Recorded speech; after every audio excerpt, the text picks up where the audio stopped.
Nearly every Republican senator favors a balanced budget. But when Senator Rand Paul pushed for a vote to address the deficit, it failed to gain enough GOP support to pass in the Senate. One America's John Hines has more from Washington.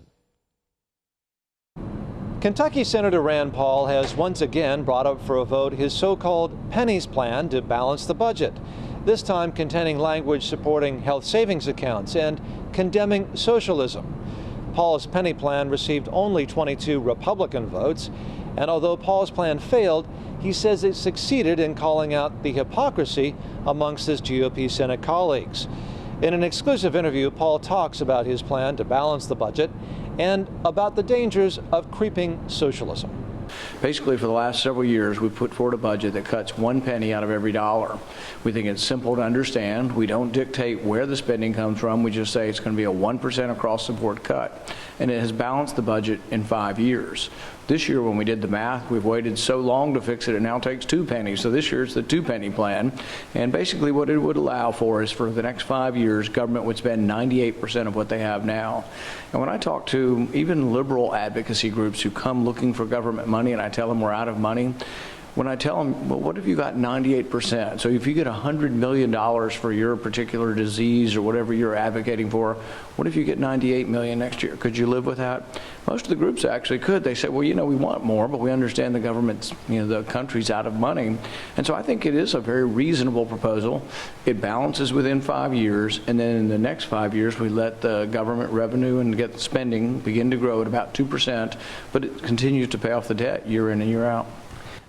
Talk about why perhaps this may have lost. Obviously, some of you, even your Republican colleagues, I think, opposed it. Talk about that. Hypocrisy. They go home and they say they're conservative and they say they're against the debt. And they blame it on the Democrats. Now, it is true that none of the Democrats care about spending and debt. Not one of them will ever vote for a budget that balances through reducing spending. So we got 22 votes, which means a little bit less than half of the Republicans in the Senate are concerned with debt and concerned with voting for a budget that would actually balance.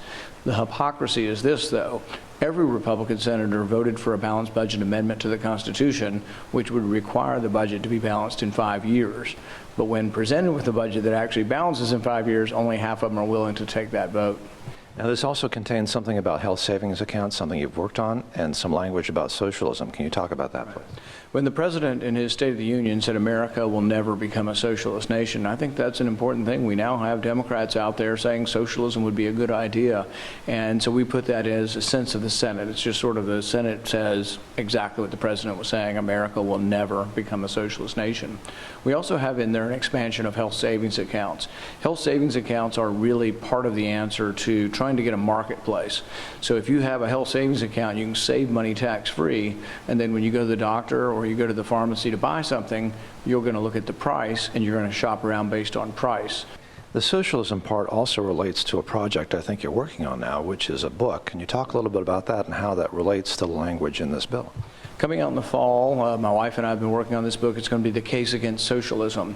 And we've become alarmed as we've seen more and more Democrats come forward, Alexandria Ocasio-Cortez, Bernie Sanders, who aren't running away from the socialist label, but are actually promoting socialism. If you go to the Democrat Socialists of America's website, you'll see that they do advocate for actual employer and government ownership of the means of production. What does that mean? Well, they put it in really soft language saying it's no big deal, but it is a big deal. Think about your own house or your own car. If the government comes for it, is there a point at which people would resist? Yes, and that's why there's an inherent violence to socialism, because ultimately if you want to take people's stuff, the more you take, the more personal it becomes. Ultimately, you have to use force to get it from people. And so socialism actually selects for ruthless dictators. People say, oh, it's just an accident. We got Stalin, we got Hitler, we got Mao. No, it's not an accident. You get the most ruthless dictator rises to the top because only the most ruthless dictator has the lack of any kind of moral compunction and is willing to commit the violence necessary to take the property. Senator Rand Paul talking about the pennies plan. Thank you, sir. Appreciate you talking on One American News. Thank you. Want to see more videos like this?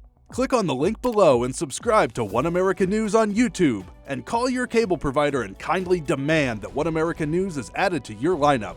Call and subscribe today.